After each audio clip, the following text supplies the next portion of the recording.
my gosh, sobrang init ngayon ate. Pero meron kasing nag-challenge sa akin. Bumili daw ako ng itlog na maalat ba yung tawag doon? O parang salted egg. Tapos lalagyan ko daw siya ng fresh tomato, kaya kamatis. Hindi ko pa natatry talaga yun. Pero sige, para sa inyo, susubukan ko. Ate, napakainit ngayon. Yung skin ko ate, look. Init. Isang malaking putang ina mo, bakla ka, ha? Isang malaking putang ina mo, ha? Napaka-arte mo, ha?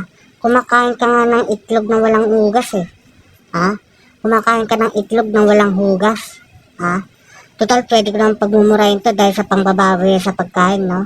Isang malaking putang ina mo, ipasok mo yan sa malaking bunganga, ha? Ipasok mo yan sa malaking mong mabahong bunganga, ha? Sige, tuloy. Hindi talaga ako sanay lumabas ng ganito kainit ate. Like, alas 12, napakainit pero wala akong magagawa. Para sa inyo gagawin ko to. Kaya no, napakainit niya. Wala pang tao sa market. Magtatanong lang ako kung meron ako mabibilihan ng salted egg. Uy, parang itlog na maalat pa yun ate. Ate, meron kayong salted egg? Magkano po? 16 daw. Pwede akong patingin?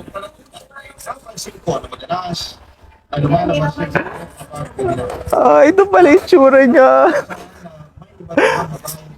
Sige. Ang ina mo kung ako lang yung tindero dyan, ha? Ibabasag ko sa mabaho mong mukha yan. Okay?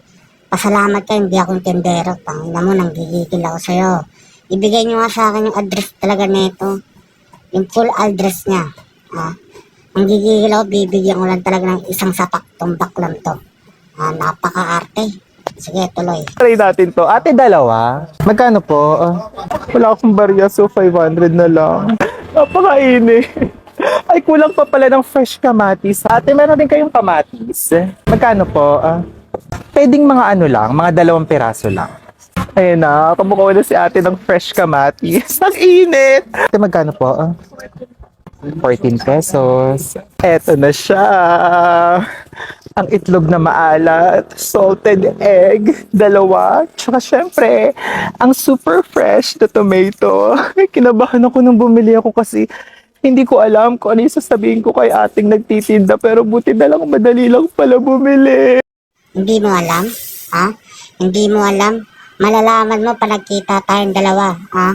Babasagin ko yung pagmumukha mo po ng inakambakla ko. Ha? Real talk? Ha? Real talk? Gusto na kitang suntukin. Ha? Napakababoy mo po ng inamong bakla ka. 2 kamatis ang binili mo, alatang buraot ka. Ha? Alatang buraot ka po ng inakambakla ka. Ha? Sige, tuloy. Kamatis, itlog na maalat, tas may seaweed at suka challenge. Ate. First time ko lang kakain ito, itlog na maalat na may kamatis ho. Hindi ko pa alam kung tama ba yung pagkakagawa ko dyan. Meron ka pang disclaimer, entertainment only ka pang bakla ka? Ha? Okay ng ina mo, pampababo yung ginagawa mo. Hindi yan entertain, tanga. Ha? Tang ina mo, wag mo kami paglulukoyin. Ha? Mahilig ka sa itlog na maalat. Ha? Na walang hugas. Ha? Kasama niya ng hotdog na ilaw. Ha? Ay nang mahilig mo kainin, puki ng ina mong bakla ka. Ang bao ng buhanga mo, putang ina mo. Ha? Sige, tuloy. Pero sige, hindi na natin ito. Kabisa natin sa seaweeds.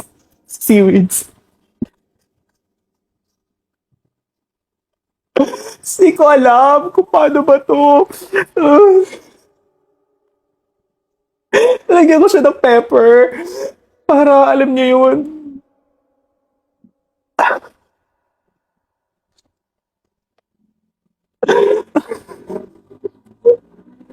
Isa. Ah.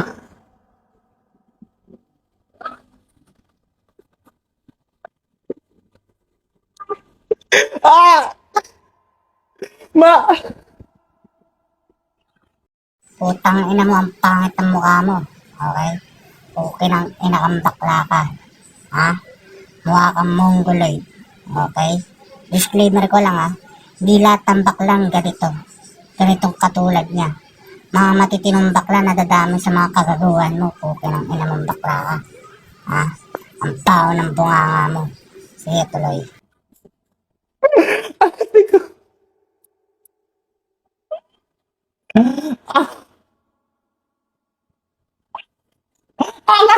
Nakakain na.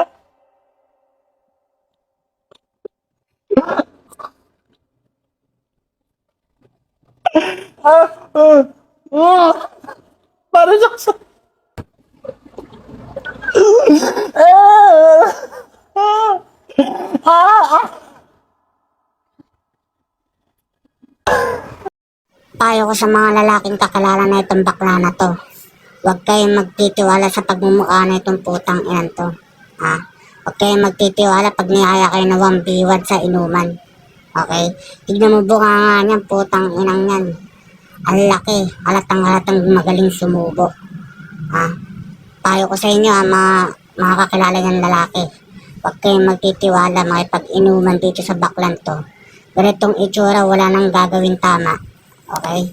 Sige, tuloy. Siwi. Ate, siwi. Yung ah, para siyang mga itlog-itlog na maliliit.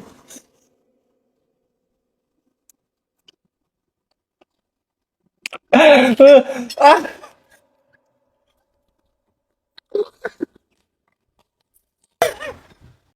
Ang ina mo, ang arte mo. Ha?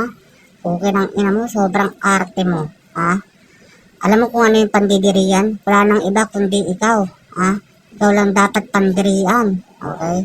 Sobrang baboy mo sa pagkain. Tang ina ka. Ayusin mo yung pagmumukha mo. Ha? Tang ina mo. Bigay nyo nga talaga sa akin yung ano nito. Kung taga-santong bakla na to, bigay nyo sa akin. Bibigyan ko talaga ng isang sapak to po ng inang tong bakla na to. Para matauhan na. Okay ng ina mo ha. Hintayin mo ako. Sige, tuloy. ah, what? Try ko naman yung itlog na maalat. Sabi niyo, masarap po ito. Ah, subukan. Ang anghang. Ang anghang yung seaweeds. Ah. Paano ba ito kainin? Yung itlog na maalat na may tomato. Ika ito ba? Hmm.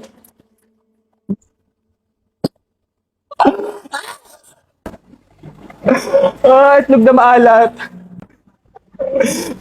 Sa suka.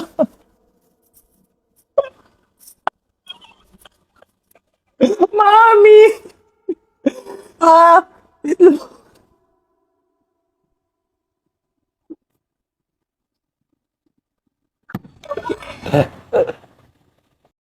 Hindi nyo ba alam sa pinaggagawa na itong puke ng inang bakla na to, maraming masisira. Ha? Mga negosyante masisiraan dahil sa pinaggagawa mong bakla ka. Puke ng ina mo, hindi ka nag-iisip. Ha? Mas mainam na mas masarap yung itlog na maalat na kinakain namin kaysa sa itlog na lalaki na kinakain mo, puke ng ina mo, baboy ka. Ha? Mga negosyante masisira dahil sa'yo. Ha? Pag nakita tong video na to, baka mga ibang tao pangdiriyan yung itlog maalat na kinakain namin. Puke ng ina mo, hintayin mo ko. Sige, tuloy. Hindi. Ah, sorry. Sorry na. Sorry na po.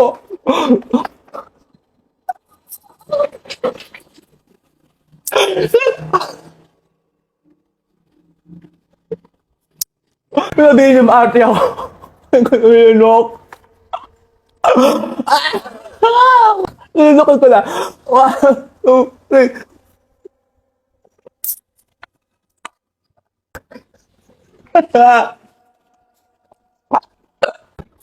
Tama na. Okay na ho ba yun? Nakalunok na naman ako ng isa eh. Nakalunok na naman ako ng isang kamatis, itlog na maalat, tsaka tong seaweed. Pero sige. Eh, puki ng ina mo, ang gusto mo lang lunukin, modta ng isang lalaki. Tang ina mo. Anong gusto mo lunukin, isang modta ng lalaki. Baboy ka. Hello guys, habang maaga pa, bigay nyo na sa akin yung address na itong bakla na to. Para mabigyan lang ng isang example na suntok to. Marami siyang sinisirang produkto ng pagkain natin. Pati mga negosyante maaapektuhan sa ginagawa nito. Di mo ba iniisip? Di mo iniisip bakla ka? Mahirap gumawa ng ganyan. Tapos bababuhin mo lang. Ang ina mong bakla ka. Okay? Sige, tuloy. Sige. Subukan ko pa. Isa pa.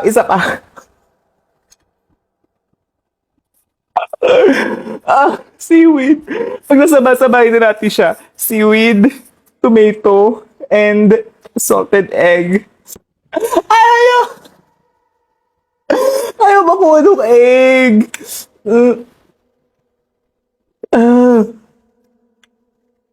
Ayan. Ito.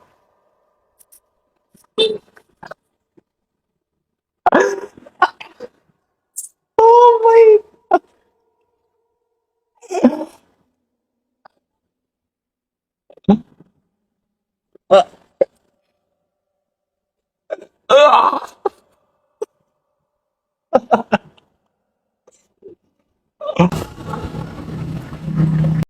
Guys, uulitin ko ulit ibigay nyo sa akin yung address na itong bakla na to.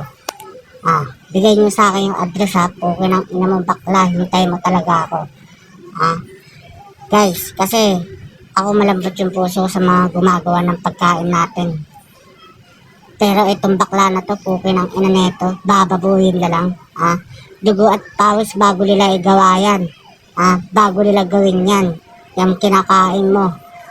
Dugo at pawis yan, Kasi ikaw bababuhin mo lang. Puki ng ina mo. Nagigigil ako sa'yo. Huwag tayo magkita, tang ina mo. Sige, tuloy.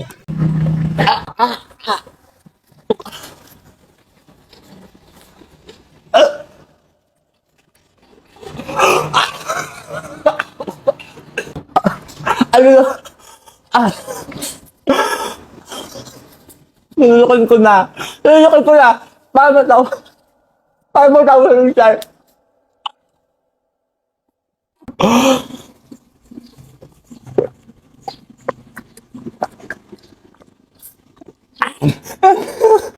Pasensya na kayo guys kung puro mura ako Kasi ang pangit ng tignan. Yung mga manggagawa natin, mga nagtatanim ng kamatis. Gumagawa ng itlog maalat, dugo at pawis. Bago magawa nila yan. Tapos itong bakla na to, puki ng inang bakla na to, binababoy niya, di ba? Ang pangit ng tignan, di ba? Tang ina mo bakla, hintayin mo ko, magkita lang tayo sa personal. Para mabigyan karangalan din yung mga gumagawa sa pagkain namin. Okay? Bigay nyo sa akin yung address Kung sino mang kakampi dito sa bakla na to, puki ng inang bakla na to, magsama-sama kayo. Okay? Hanggang dito lang ito video na to.